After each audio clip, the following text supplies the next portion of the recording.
So last class में हमने deductions under section 16 तक कर लिया था। आज स्टार्ट करना है in kind benefits taxable only for specified employees.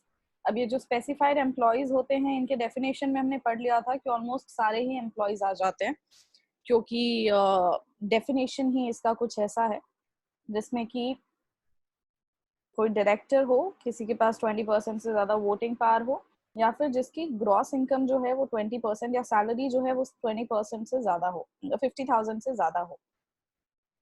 उस डेफिनेशन के तहत ऑलमोस्ट सारे एम्प्लॉयज आ जाते हैं जिनको ये बेनिफिट मिल रहा होता है। So this kind of benefit और this perquisite is taxable for all. Let's see, अब इस परक्विजिट में हमें 4 टाइप के परक्विजिट करने हैं: sweeper, gardener, watchman, personal attendant, gas, electricity, water, children education and motor car.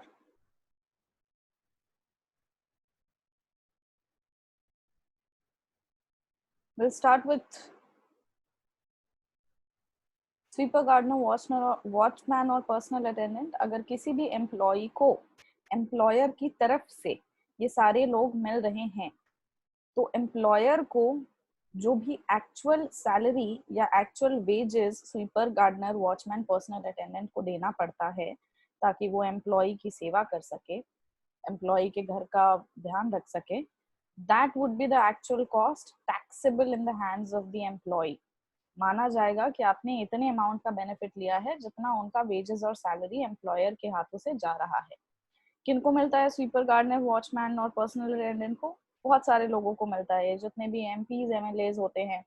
इसके अलावा जो आपके सिविल सर्विसेज के क्लियर्ड लोग होते हैं, आईएएस, आईपीएस, फिर इंजीनियरिंग सर्विसेज, मेडिकल सर्विसेज, या फिर जजेस, इन सबको sweeper, gardener, watchman, personal attendant ये सब मिल रहे होते हैं एम्प्लॉयर की तरफ से। उनके एम्प्लॉयर कौन है? गवर्नमेंट है।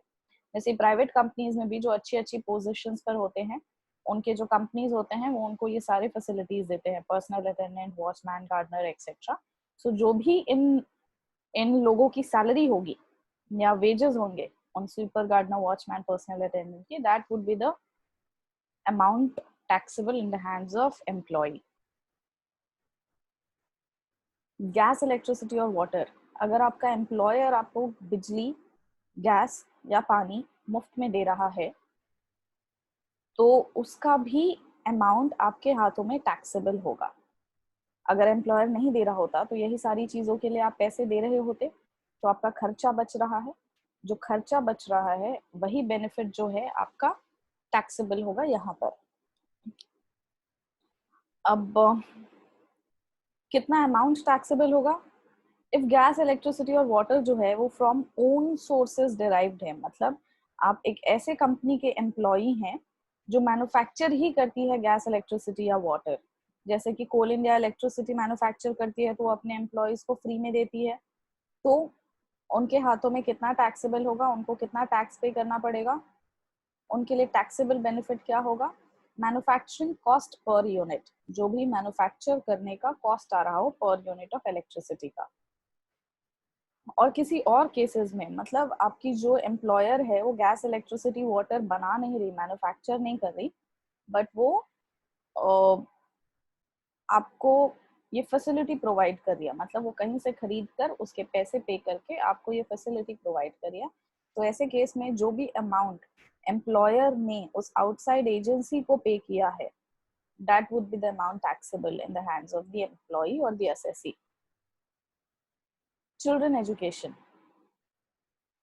अब चिल्ड्रन अलाउंस भी आप पढ़ चुके हैं। चिल्ड्रन अलाउंस जहाँ पर कि बच्चों को पढ़ाने के लिए एम्प्लॉयर जो है वो पैसे देता है, और वो पैसे देता है तो हम कितना उसमें अलाउड होता है? 100 rupees per month per child to a maximum of 2 children, और उसके बियॉन्ड जो भी पैसा होता है वो टैक्सेबल होता है। वैसे यहाँ पर चिल्ड्रन एजुकेशन मतलब एम्प्लॉयर जो है आपको बच्चों के पढ़ाने के लिए पैसा नहीं दे रहा, बल्कि आपके बच्चों की पढ़ाई फ्री में हो रही है। या तो एम्प्लॉयर ही वो स्कूल रन कर रहा है तो कहता नहीं आप तो मेरे एम्प्लॉय हैं, हम आपके बच्चों के लिए के एजुकेशन के लिए क्या ही पैसे दें।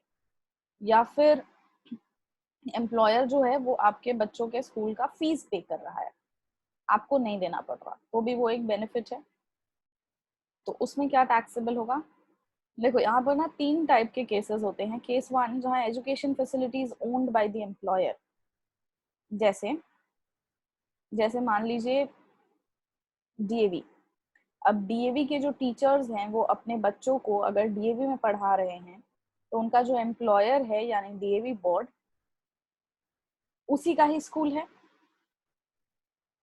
तो अगर एजुकेशन फैसिलिटी जो है वो एम्प्लॉयर की ही है, वो स्कूल जो है वो एम्प्लॉयर की ही है और उस एवज में आपके बच्चों की एजुकेशन जो है वो फ्री है, तो ऐसे केसेस में,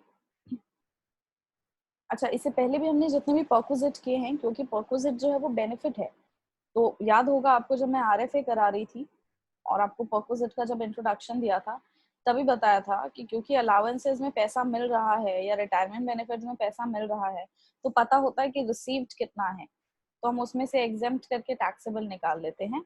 बट इस केस में रिसीव्ड तो पता नहीं होता, क्योंकि रिसीव्ड जो है वो कैश फॉर्म में रिसीव नहीं हो रहा है, बेनिफिट फॉर्म में रिसीव हो रहा है। तो हमें ना हर बेनिफिट की वैल्यू डिटरमाइन करनी होती है। जैसे पीछे हमने गैस, इलेक्ट्रिसिटी, वाटर की वैल्यू डिटरमाइन करी, क्या वॉट वैल्यू, या तो मैन्युफैक्चरिंग कॉस्ट या फिर वो जो अमाउंट पेड है। वैसे sweeper, gardener, watchman, personal attendant, इनकी भी वैल्यू डिटरमाइन करी कि जो भी इनकी वेजेस जा रही है वही है आपके वैल्यू ऑफ बेनिफिट, आपके लिए वैल्यू ऑफ बेनिफिट। सो वैसे ही एजुकेशन फैसिलिटी में भी हम वैल्यू ऑफ बेनिफिट निकालते हैं। तो इफ देयर आर 3 केसेस, पहले तीनों केसेस देख लेते हैं। पहला जहां education facilities owned by the employer, यानी डीएवी का टीचर डीएवी में ही अपने बच्चों को पढ़ा रहा है। Free education is provided in any other educational institution by reason of employee being in employment of that employer. मतलब बहुत सारे schools जो होते हैं ना, इनका agreement होता है with certain PSUs, public sector units, or even with certain private companies, or even with government, जो कि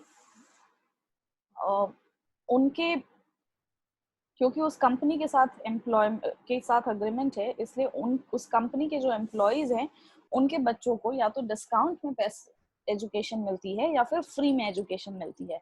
या तो उनका फीस जो होता है वो बहुत नॉमिनल होता है या फिर उनका फीस जो होता है वो कम्प्लीटली माफ होता है, वेव्ड ऑफ कर दिया जाता है। जैसे कि I would give you an example, ये मैं अपना ही एग्जाम्पल देती हूँ। I have completed my education from MP. MP में एक बहुत छोटी सी जगह है सिंगरौली, जहां पर कि कोल इंडिया के प्लान्स हैं, एनसीएल, नॉर्दर्न कोलफील्ड्स लिमिटेड। अब एनसीएल जो कि कोल इंडिया के अंदर है, अब एनसीएल इतनी बड़ी कंपनी है कि पूरे सिंगरौली में जितने भी स्कूल्स हैं, लेट्स से 18 to 20 स्कूल्स होंगे, वो सारे की फंडिंग एनसीएल करता है। ठीक है, जैसे वहाँ पे कुछ 7-8 डीएवीज थे, 2-3 डीपीएस हैं, बहुत सारे प्राइवेट स्कूल्स भी थे, कुछ कॉन्वेंट स्कूल्स भी थे। सो ऐसे केसेस में एनसीएल के जितने भी एम्प्लॉयज होते हैं उनके बच्चों को उस स्कूल में फ्री एजुकेशन मिलता था या फिर सब्सिडाइज्ड एजुकेशन मिलता था। क्योंकि वो जो स्कूल्स हैं, भले वो डीएवी है, और डीएवी जो है एक इंडिपेंडेंट बोर्ड है, डीएवी बोर्ड उसके अंदर है, बट डीएवी को उस स्कूल को वहां पे खोलने के लिए लैंड एनसीएल ने दिया, या सारी फैसिलिटीज एनसीएल दे रही है, या उनके टीचर्स को क्वार्टर्स एनसीएल दे रही है रहने के लिए। So because of all those agreements, NCL के एम्प्लॉयज के बच्चों के लिए स्कूल में प्रोविजन होता है either of a subsidised fees और of let's say free education. Similarly happens with Tata. अब जमशेदपुर जो झारखंड का एक काफी अच्छा सिटी है, it's all developed by Tata steel का वहाँ पे बहुत बड़ा प्लांट है। अब वहाँ पे मैक्सिमम जो स्कूल्स हैं, बहुत अच्छे अच्छे स्कूल्स भी, which are either private schools और गवर्नमेंट स्कूल्स, गवर्नमेंट तो नहीं, मोस्टली प्राइवेट और सेमी गवर्नमेंट, उन सबको फैसिलिटेट करता है टाटा एंटरप्राइजेस और टाटा स्टील। सो इसलिए टाटा के जो एम्प्लॉयज होते हैं उनके बच्चों को वहाँ पर आइदर फ्री और सब्सिडाइज्ड, मोस्टली फ्री एजुकेशन मिलता है। So that is what is meant by here जब हम कहते हैं free education is provided in any other educational institution by reason of employee being in employment of that employer. NCL का बच्चा पढ़ना चाहता है तो उसके लिए फीस स्ट्रक्चर दूसरा होगा, और कोई नॉन एनसीएल का बच्चा उसी स्कूल में पढ़ना चाहता है तो उसके लिए फीस दूसरा होगा, राइट? इन एनी अदर केस मतलब ना तो मेरा जो स्कूल है वो ओन्ड बाय द एम्प्लॉयर है, और ना ही वो स्कूल जिसमें मैं बच्चों को पढ़ा रही हूँ वो किसी अग्रीमेंट विथ एम्प्लॉयर का है, बट मेरा एम्प्लॉयर कहता है तुमको जिस स्कूल में भी अपने बच्चे को पढ़ाना है पढ़ाओ, और उस स्कूल का फीस मैं पे कर दूंगा. So that's in any other case. So देखते हैं वैल्यू ऑफ बेनिफिट के कितनी होगी. अगर education facility is owned by the employer, या फिर free education is provided in any other educational institution by reason of employ being in employment of that employer, इस दोनों ही केसेस में जो वैल्यू है वो होगी fees charge by a similar school in a similar locality, यानी fair market value जिसको हम बोलते हैं, कि उस इलाके में आम तौर पर कितना फीस चलता है बाकी स्कूल्स में. That would be the fair market value. ये हुई जो बेनिफिट, अमाउंट ऑफ बेनिफिट आपने रिसीव करा. एग्जेम्पशन कितना होगा? कहते हैं इनकम टैक्स एक्ट कहता है कि अगर उस स्कूल का जो फेयर मार्केट वैल्यू आपने निकाला है, जो फीस आपने निकाला है, उसका वैल्यू अगर 1000 रुपए हर महीने से कम है या 1000 रुपए तक है तो कोई दिक्कत नहीं है, हम कुछ भी टैक्सेबल नहीं करेंगे, माफ है. लेकिन अगर उस स्कूल की जो वैल्यू है पर मंथ फीस की वो 1000 से अबव है, तो what ever amount is above 1000, जैसे 1200 है तो 200 रुपए टैक्सेबल होगा हर महीने का. अगर हर महीने की फीस 1600 रुपए है आसपास के किसी स्कूल का तो 600 रुपए टैक्सेबल होगा. 1000 रुपए तक का फीस माफ है, बट उसके बियॉन्ड टैक्सेबल होगा.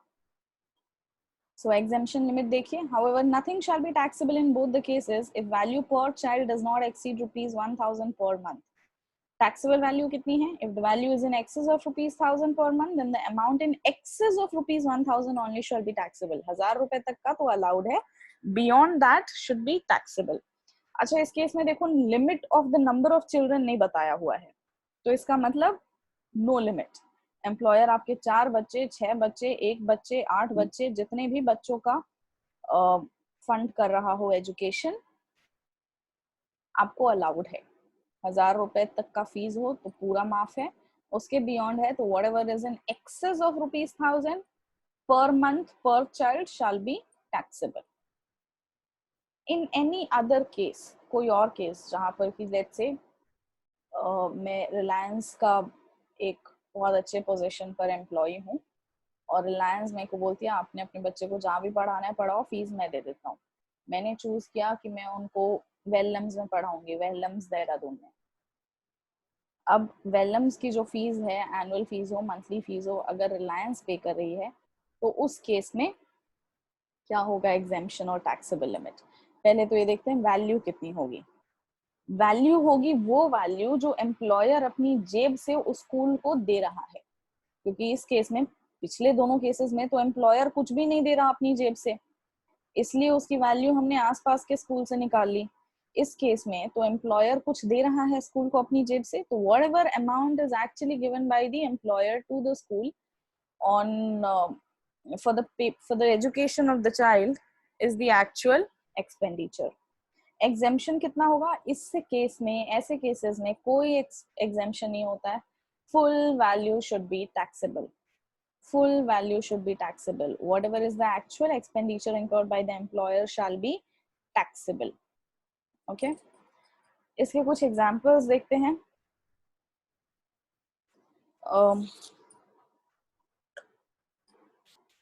I'll just connect my writing pad quickly.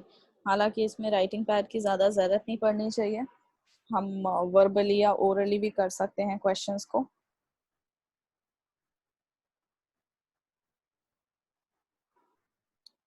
Question देखिए.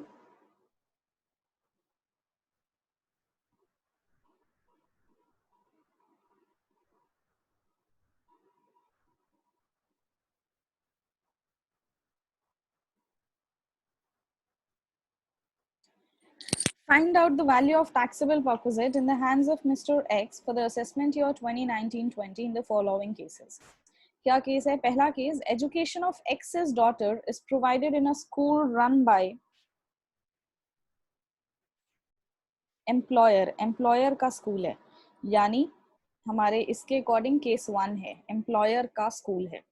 जब एम्प्लॉयर का स्कूल होता है तब एक्चुअल अमाउंट तो कुछ पे किया कर नहीं रहा है एम्प्लॉयर, तो हम क्या देखते हैं, हम फेयर मार्केट वैल्यू देखते हैं आसपास के स्कूल्स का।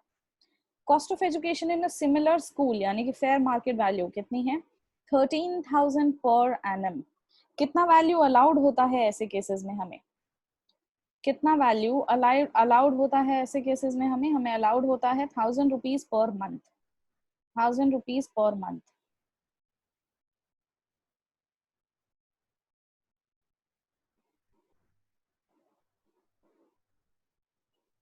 Okay, so here the screen.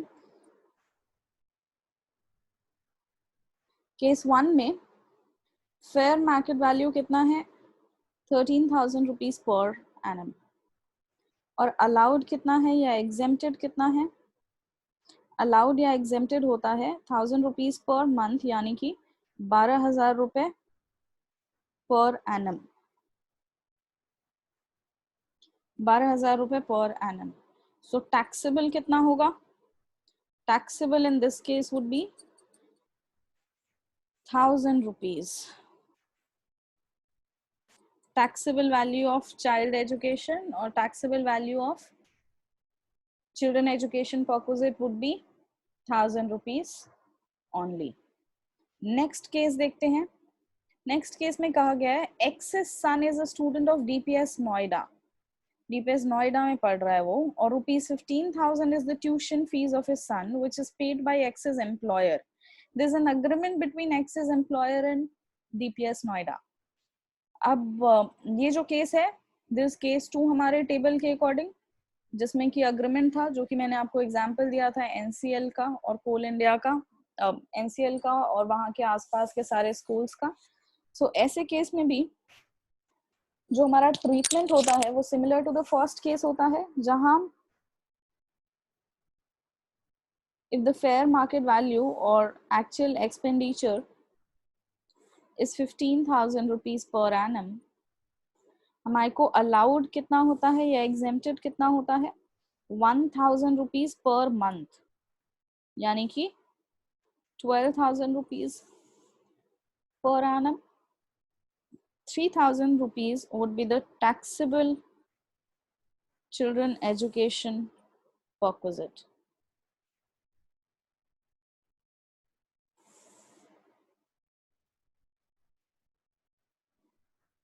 Next example देखिए, employer reimbursed ₹16,000 tuition fees of college of employees daughter. अब ऐसे केस में यहाँ पर कोई अग्रीमेंट की बात नहीं कही गई है, कॉलेज एम्प्लॉयर का है ये भी नहीं कहा गया है, कहा गया है कि एम्प्लॉई ने 16,000 रुपए अपने डॉटर के एजुकेशन का पे किया और बाद में एम्प्लॉयर ने वो पैसा जो है रीइम्बर्स कर दिया, वापस कर दिया, यानी फ्री एजुकेशन हो गई, यानी एम्प्लॉयर इनडायरेक्टली एम्प्लॉयर ने ही पे किया फॉर द चिल्ड्रंस एजुकेशन। अब ऐसे केस में कितना टैक्सेबल होगा, कोई एग्जेम्पशन लिमिट थी नहीं, नथिंग वाज द एग्जेम्पशन। सो इस केस में full value will be taxable, rupees 16,000 would be the taxable amount. Case 4 देखिए, X's employer provided education to X's dependent sister in his own school costing ₹15,000. School जो है वो employer का है, यानी कि फ्री होना चाहिए 1,000 रुपीज पर मंथ तक, बट एजुकेशन चिल्ड्रन की नहीं हुई है, सिस्टर की हुई है। लेकिन यहाँ पर परक्विजिट का नाम ही क्या है, चिल्ड्रन एजुकेशन फैसिलिटी और चिल्ड्रन एजुकेशन परक्विजिट। सो सिस्टर हो, ब्रदर हो, डिपेंडेंट हो, नॉन डिपेंडेंट हो, डज नॉट मैटर। इस केस में पूरा का पूरा 15,000 वुड बी टैक्सेबल। सो ऊपर वाले केस में 16,000 would be taxable, no exemption, and नीचे वाले केस में 15,000 would be taxable, no exemption. Last perquisite कर रहे हैं हम ये, इनफैक्ट ये आपके पूरे सैलरी का लास्ट टॉपिक है, इसके बाद हमें बस फुल फ्लेजेड क्वेश्चंस प्रैक्टिस करना रह जाएगा। ये है वैल्यूएशन ऑफ मोटर कार। कई बारी कंपनीज जो होती हैं वो अपने एम्प्लॉयज को मोटर कार देती हैं, जैसे सिर्फ प्राइवेट नहीं, सिर्फ गवर्नमेंट नहीं, प्राइवेट कंपनीज भी, जैसे मान लीजिए रैडिसन ब्लू ने अपने सेल्स रिप्रेजेंटेटिव्स को कार्ड दे रखा है कि आप जब जब घूमकर रैडिसन की एडवर्टाइजमेंट करेंगे, आप क्लाइंट्स लाएंगे। क्लाइंट्स कौन से क्लाइंट्स? बिजनेस क्लाइंट्स, जिनको वहां पर अपना इवेंट होस्ट करना हो। तो ऐसे केसेस में आप ऑफिस की गाड़ी लेकर जाएंगे। तो आपको मोटर कार दी गई है। अगर नहीं दी गई होती तो ऑफिस का ही काम हो, लेकिन आप अपने अपने एक्सपेंसेस पे जा रहे होते। वैसे ही गवर्नमेंट भी बहुत बारी कार्स देती हैं, गाड़ी देती हैं। एमपीज, एमएलएज सबको मिलता है। और सिविल सर्विसेज के थ्रू जिन लोगों ने ज्वाइन किया होता है उनको मिलता है लाल बत्ती, नीली बत्ती, पीली बत्ती की गाड़ी। मेडिकल सर्विसेज, आपके यूनिवर्सिटी में देखिए वाइस चांसलर को मिलता है, प्रो वाइस चांसलर को मिलता है, या फिर रजिस्ट्रार को मिलता है। सो ऐसे केसेस में जब आपको व्हीकल मिला हो, जब आपको आपके यूनिवर्सिटी की तरफ से व्हीकल मिला हो, बहुत सारे प्रिंसिपल्स को मिलता है, तो वो जो व्हीकल मिला है उसका वैल्यूएशन कैसे होगा? अब यहाँ पर दो केसेस होती हैं। पहला, जहां पर व्हीकल जो है वो ओन्ड और हायर्ड बाय द एम्प्लॉयर हो, यानी कंपनी की गाड़ी हो और कंपनी के पास खुद की गाड़ी नहीं है तो उसने किराए पर लेकर दे रखा है, लेकिन आपको दे रखा है। दूसरा है जहां ओन्ड बाय द एम्प्लॉय हो। कई बारी कंपनीज जो है अगर उनके पास गाड़ी नहीं होती तो बोलते हैं आप अपने गाड़ी से आइए जाइए और सारा खर्चा जो है वो ऑफिस देगा, है ना। So there are two cases, owned or hired by the employer and secondly owned by the employee.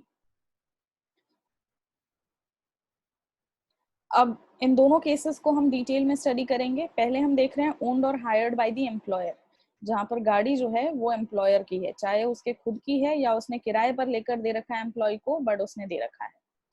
तब हम देखते हैं कि ये जो गाड़ी है ये किस पर्पस के लिए यूज हो रही है। क्या ये exclusively for the official purpose के लिए यूज हो रही है, या फिर क्या ये exclusively for the private purpose के लिए यूज हो रही है, कि उन्होंने घर पे रखा हुआ है, बच्ची स्कूल जाती है, मैडम कहीं घूमने जाती है, वो इसको ऑफिशियल पर्पसेस के लिए नहीं यूज कर रहे हैं। अगर कोई एमपी, एमएलए मोस्टली ऐसे ही करते हैं। सो ऐसे केसेस में आपने बहुत सारे न्यूज पे रिपोर्ट्स देखे होंगे कि वो गाड़ी मिली है उनको और गाड़ी लेकर फैमिली के लोग जो हैं वो मार्केट में पकड़े गए, तो रिपोर्टर्स कैच कर लेते हैं। They ask them that this was given for official purpose, what are you doing here. So अगर वो exclusively for private purpose use कर रहे हैं, सो उस केस में क्या ट्रीटमेंट होगा। एंड फाइनली, अगर वो partly official and partly personal दोनों के लिए यूज कर रहे हैं, ये भी ना कंपनी के क्लॉजेस में होता है। जब कंपनी आपको गाड़ी देती है तो बताकर भी देती है कि क्या आप इसको सिर्फ ऑफिशियल पर्पस के लिए यूज करेंगे, या ये आपको सिर्फ पर्सनल पर्पस के लिए दी जा रही है, या आपको पार्टली पर्सनल पार्टली प्रोफेशनल। ये आपकी गाड़ी है, आपको जैसे यूज करना है, जब यूज करना है, ऑफिस के लिए भी करिए, घर के लिए भी करिए। So these are there on the rule books. While the facility of a motor car is given to you, you're also stated कि इस गाड़ी को आप कब कब और किन किन चीजों के लिए, किन किन कामों के लिए यूज कर सकते हैं। यही देखा जाता है। और कई बारी अगर आप बहुत बड़े पोजीशन पर है तो आपको 2-3 गाड़ियां दी जाती हैं, जिसमें से एक होता है ऑफिस के लिए और एक घर के लिए होता है अलग से। तो ऐसे केसेस में the purpose of the car is also stated. हम देखते हैं कि अगर वो जो गाड़ी है वो एम्प्लॉयर की गाड़ी है और वो सिर्फ ऑफिशियल पर्पस के लिए यूज हो रही है, तो अगर स्पेसिफाइड डॉक्यूमेंट्स मेंटेन किए गए हैं ना, तो कोई पैसा टैक्सेबल नहीं होगा, क्योंकि ये गाड़ी जो है आपके किसी फायदे नहीं आ रही है, बल्कि आप इसको कंपनी के काम के लिए ही यूज कर रहे हैं। तो अगर आपने स्पेसिफाइड डॉक्यूमेंट्स बनाए, स्पेसिफाइड डॉक्यूमेंट्स कौन से होते हैं मेंटेन करना, स्पेसिफाइड डॉक्यूमेंट्स होते हैं पेट्रोल कब डला, किस हिसाब से डला, आप किस किस दिन कहाँ कहाँ गए थे, क्या उसके हिसाब से जो आपने पेट्रोल या डीजल डलवाया है वो मैच कर रहा है। ऐसा तो नहीं कि आप दिखा रहे हैं कि मैं 10 किलोमीटर के ही एरिया में गया हूँ और आपने जो पेट्रोल डलवाया है वो 25 लीटर डलवाया है। तो if the specified documents are maintained and the car is used specifically for the purpose of exclusively for the purpose of official work, तो nil should be taxable, nothing should be taxable। वहीं अगर सिर्फ private purpose के लिए use हो रहा है, अगर सिर्फ और सिर्फ प्राइवेट पर्पस के लिए यूज हो रहा है, केस थर्ड करें हम यहाँ पर चार्ट में, तो ऐसे केसेस में टैक्सेबल क्या होगा, रनिंग एंड मेंटेनेंस की जो एक्चुअल कॉस्ट आ रही है, RNM is here is running and maintenance. Running and maintenance का जो एक्चुअल खर्चा गया है ना एम्प्लॉयर का, that should be taxable. Chauffeur का एक्चुअल पैसा should be taxable. Chauffeur is driver here. अगर आपको ड्राइवर मिला है तो ड्राइवर की जो भी महीने की सैलरी 11,000, 20,000, 30,000 दे रहा है कंपनी, वो भी आपका टैक्सेबल होगा. और वियर एंड टियर, डेप्रिसिएशन, क्योंकि motor car is an asset which depreciates, तो वियर एंड टियर का भी 10% per annum of the cost. और अगर जो गाड़ी हायर पे है, किराए पर ली गई है, तो हायर चार्जेस. ये तीनों चीजें, रनिंग एंड मेंटेनेंस यानी कि पेट्रोल का पैसा, डीजल का पैसा, शॉफर यानी कि ड्राइवर का पैसा, वियर एंड टियर 10% का कॉस्ट, या फिर जो हायर चार्जेस हैं वो, ये तीनों आपको टैक्सेबल होगा. अगर वो partly official and partly purpose के लिए यूज हो रही है, तो हम ये देखते हैं कि जो रनिंग एंड मेंटेनेंस एक्सपेंसेस है वो दे कौन रहा है. क्या वो एम्प्लॉयर दे रहा है या वो एम्प्लॉई दे रहा है. ऐसे केस में ना हम गाड़ी की सीसी कैपेसिटी देखते हैं, इंजन की कैपेसिटी देखते हैं, क्यूबिक कैपेसिटी देखते हैं. क्या जो गाड़ी है वो up to 1.6 litres cubic capacity की है, यानी छोटी गाड़ी है, या वो अबव 1.6 लीटर क्यूबिक कैपेसिटी की गाड़ी है, यानी बड़ी गाड़ी है, जैसे फॉर्च्यूनर हो गई. सो हम ये देखते हैं, अगर अप टू 1.6 लीटर्स की है तो 1800 per month should be taxable. Above है तो 2400 रुपए per month should be taxable. Employee कर रहा है खर्चा, एम्प्लॉई खुद से भी खर्चा कर रहा है अगर, तो क्योंकि वो खुद से कर रहा है इसलिए कम टैक्सेबल होगा. इसमें तो कुछ भी जहां एम्प्लॉयर खर्चा दे रहा है, इसमें क्योंकि एम्प्लॉय की जेब से कुछ नहीं लग रहा है, इसलिए ज्यादा अमाउंट टैक्सेबल है. यहाँ पर कम अमाउंट टैक्सेबल है. कितना? अप टू 1.6 है तो 600, और अप टू 1 अबव 1.6 है तो 900 पर मंथ. इस चारों ही केस में, यानी partly official and partly personal में, अगर ड्राइवर भी दिया गया है तो 900 रुपए पर मंथ ड्राइवर का जरूर ऐड कर लेना है. ठीक है, फिर से एक बार इसको समझ लेते हैं. ये केस है जब गाड़ी जो है वो एम्प्लॉयर ने दी है या एम्प्लॉयर ने किराए पर लेकर दी है. अगर वो सिर्फ और सिर्फ ऑफिशियल पर्पस के लिए यूज कर रहा है तो फिर हम उसका कुछ भी टैक्स नहीं करेंगे, नथिंग शुड बी टैक्सेबल. अगर वो सिर्फ प्राइवेट पर्पस के लिए यूज कर रहा है तो जितना भी एक्चुअल कॉस्ट आ रहा है ना उस गाड़ी पे, चाहे वो ड्राइवर का कॉस्ट हो, चाहे वो पेट्रोल डीजल का कॉस्ट हो, या फिर वो गाड़ी का डेप्रिसिएशन का कॉस्ट हो 10% के हिसाब से, या गाड़ी का हायर का जो चार्जेस हो, जो एक्चुअल कॉस्ट है वो टैक्सेबल होगा. वहीं अगर partly official and partly personal purpose के लिए किया हुआ है तो ये देखा जाता है कि रनिंग एंड मेंटेनेंस एक्सपेंसेस दे कौन रहा है, एम्प्लॉयर या एम्प्लॉय. एम्प्लॉयर दे रहा है तो 1800, 2400 पर मंथ. एम्प्लॉय दे रहा है तो 600 और 900 रुपए per month, depending upon the cubic capacity of the vehicle. ठीक है, 900 रुपए ड्राइवर का और इंक्लूड कर लेना है, ऐड कर देना है.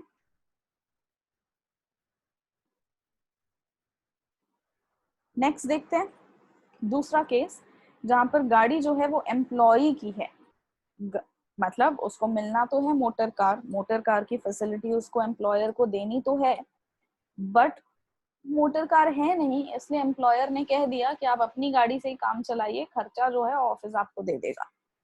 तो ऐसे केस में हम देखेंगे कि वो जो गाड़ी है, क्या वो उसने सिर्फ ऑफिशियल पर्पस के लिए, अपनी पर्सनल ही गाड़ी है लेकिन क्या उसने सिर्फ ऑफिशियल पर्पसेस के लिए यूज किया है, या फिर उसने प्राइवेट पर्पस के लिए भी यूज किया है, या फिर सिर्फ और सिर्फ प्राइवेट पर्पस के लिए यूज किया. सो अगर ऑफिशियल पर्पस के लिए यूज किया है, same nil should be taxable. Private के लिए किया है तो actual expenses incurred by the employer should be taxable, यानी वही running and maintenance and chauffeur का. वियर एंड टेयर का यहाँ पर कोई पैसा नहीं देगा, क्योंकि हायर और वियर एंड टेयर की बात नहीं है, हायर तो हो ही नहीं रहा है, एम्प्लॉय की खुद की गाड़ी है. और वियर एंड टेयर इसलिए नहीं क्योंकि वियर एंड टेयर तो आपकी रिस्पॉन्सिबिलिटी है. जब आपने गाड़ी ली थी तब आपको पता ही होगा कि ये ऑन एन एवरेज 10% के हिसाब से हर साल डेप्रिशिएट करेगी. तो ट्रीटमेंट सेम है, एक्सक्लूसिवली फॉर प्राइवेट पर्पस में ट्रीटमेंट सेम है, running and maintenance and chauffeur. बस उधर जो है वियर एंड टेयर और हायर चार्जेस भी था, जो इस केस में नहीं है. अगर वो पार्टली ऑफिशियल और पार्टली पर्सनल के लिए यूज हो रहा है तो हम देखते हैं कि टोटल एक्चुअल एक्सपेंडिचर कितना हुआ है उस गाड़ी पर, चाहे वो ऑफिशियल पर्पस के लिए हो या पर्सनल के लिए हो. उसमें से माइनस कर दिया जाता है सीसी कैपेसिटी के बेसिस पर 1800 और 2400 पर मंथ। 1.5 1.6 लीटर्स तक है तो 1800 और 1.6 अबव है तो 2400। उसमें से लेस कर दिया जाता है 900 रुपए हर महीने का for the chauffeur, this per month. बच्चों यहाँ पर 900 रुपीज पर मंथ है फॉर शॉफर, और इसके अलावा जो भी खर्चा हुआ है वो मान लिया जाएगा आपका पर्सनल है और वो टैक्सेबल होएगा। ऑफिशियल में ये भी ना सेम ही है, पीछे हमने जैसा किया था वैसा ही किया है। देखो यहाँ पर 600 और 900 रुपए जो एम्प्लॉय के क्यूबिक कैपेसिटी के ऊपर हम देखते हैं वो केस तो आएगा नहीं क्योंकि गाड़ी ही एम्प्लॉय की है। तो यहाँ पर कौन सा आया है 1800 और 2400, यानी एम्प्लॉयर के लिए जो रेट एप्लीकेबल है। सो जो भी आपका गाड़ी के ऊपर टोटल खर्चा हुआ है उसमें से आप 1800 और 2400 रुपए सीसी के हिसाब से माइनस कर लीजिए पर मंथ का, 900 रुपए ड्राइवर का भी माइनस कर लीजिए पर मंथ का, ये अलाउड है। और इसके बियॉन्ड जो भी खर्चा हुआ है या आपको मिला है एम्प्लॉयर की तरफ से वो टैक्सेबल होगा। सो ये होता है वैल्यूएशन ऑफ मोटर कार। अब वैल्यूएशन ऑफ मोटर कार के ऊपर हमने कुछ एग्जांपल्स प्रैक्टिस करने हैं, क्विकली देख लेते हैं। पहला केस जहां पर एक्स को X has been provided with the benefit of a car by his employer Mr. A. X is the assessee और Mr. A जो है वो employer है। Compute the perquisite value of the car for the assessment year 2019-20 in the following situations. इसमें आपको उसकी जरूरत नहीं पड़नी चाहिए होपफुली राइटिंग पैड की, फिर भी देख लेते हैं। पहला केस जहां Mr. A provides a car above 1.6 liter to X, which is used for official work. Running expenses amount to rupees 10,000 with a driver. Mind you, यहाँ पर used for official work है, official work, और personal के बारे में कुछ नहीं दिया है, ना ही partly official partly personal दिया है। तो जो official purpose की बात हो रही है तो हम nil taxable करते हैं। So point number 1 में, example number 1 में value taxable कितनी होगी? nil। Second case देखते हैं।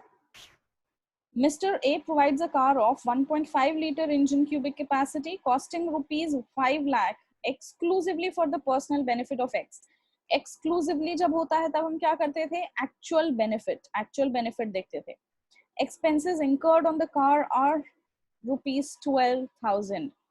So expenses incurred यानी हो गया, यहाँ पर expenses incurred जो है उसको हम मान लेते हैं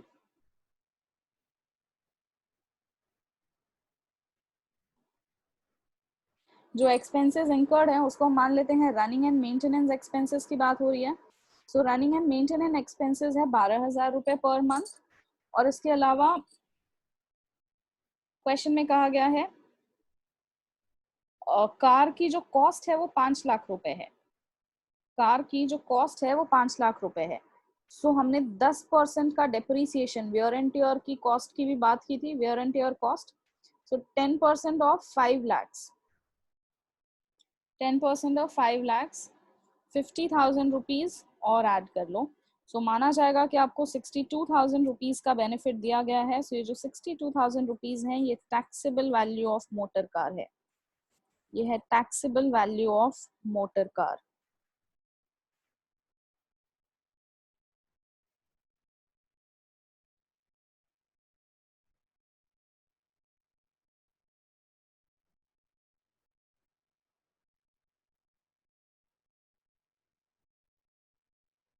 नेक्स्ट एग्जांपल देखते हैं। Mister A provides a car below 1.6 liter capacity along with a driver of X, partly for official and partly for personal purpose. The expenses incurred by Mr. A are running and maintaining expenses 32,000, driver salary 36,000। देखो जब partly expense, partly official partly purpose personal के लिए use होता है गाड़ी, तब जो actual expenses है ना यहाँ 32 और 36, इसका कोई मतलब नहीं है क्योंकि यहाँ पर ना हमें लिमिट स्पेसिफाइड होती है।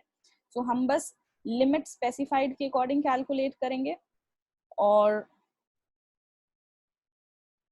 गाड़ी जो है क्योंकि वो बिलो 1.6 लीटर कैपेसिटी की है, सो लिमिट स्पेसिफाइड हमारी कितनी थी? 1,800 रुपए थी गाड़ी की। यानी रनिंग एंड मेंटेनेंस की, और 900 रुपए पर मंथ थी शॉफर की। सो इस केस में 2700 रुपए पर मंथ, तो पूरे साल का हो गया 32,400। This would be the taxable value of motor car. Mind you again, case 1 याद कर लो, पार्टली पर्पस और पार्टली ऑफिशियल के लिए जब गाड़ी यूज होती है तो एक्चुअल कितना खर्चा आया उस पे कोई मतलब नहीं है। एक्चुअल खर्चा हम सिर्फ उस केस में देखते हैं जहां प्राइवेट पर्पस के लिए सिर्फ यूज किया गया हो। ऐसे केस में जहां पर exclusively sorry partly personal and partly official के लिए यूज किया गया है, वहां पर रेट फिक्स्ड होता है टैक्सेबल का 1800, 2400, 600, 900 per month. Case number 4th, 5th और 6th में चाहूंगी आप लोग एक बार होमवर्क करो। आपके पास सारे रेट्स हैं, सब कुछ है, इसको खुद से कैलकुलेट करने की कोशिश करो। बहुत ही सिंपल है, so you can just take a screenshot of this sheet. In case of any doubts, we'll pursue this in the next class. Now, this is what I wanted to show you. You can either take a screenshot. इस पूरे chapter में, इस पूरे syllabus में salary के सबसे ज्यादा जो रेपिटेटिव रहा है वो है सैलरी। सैलरी के इतने मीनिंग्स, इतने रूल्स दिए गए हैं फॉर डिफरेंट कैलकुलेशंस कि we really need to take some time out to revise कि कब सैलरी का मतलब क्या है। सो मैंने एक समरी शीट बना दी है आपके लिए जिसमें 6 कॉलम्स हैं और मीनिंग ऑफ सैलरी दी हुई है। पहला रेंट फ्री एकोमोडेशन, जिसमें कि हम सब कुछ लेते हैं, taxable value of all allowances, सिर्फ वही वाली डीए जो under the terms of employment हो या रिटायरमेंट बेनिफिट्स या पार्ट ऑफ सैलरी हो, bonus, commission, basic salary, HRA basic salary, DA which forms a part of salary, UTOE is under terms of employment, plus commission based on fixed purpose. इसको हम popularly बोलते हैं column number 2। सो जहां जहां column number 2 use हो रहा है ना, यानी बेसिक प्लस डीए यूटीओई plus commission based on turnover, वहां पे हमने कॉलम नंबर 2 लिखा है। जैसे पीएफ के लिए भी सेम ही यूज होता है, basic plus DA plus commission, और लीव इंकैशमेंट के लिए भी same he meaning of salary होती है, basic salary plus DA forming part of salary plus commission based on turnover. Entertainment allowance में जो हम सैलरी लेते हैं वो सिर्फ बेसिक सैलरी होता है। और ग्रेचुइटी के लिए अगर अंडर ग्रेचुइटी एक्ट है तो ये, और नॉट कवर्ड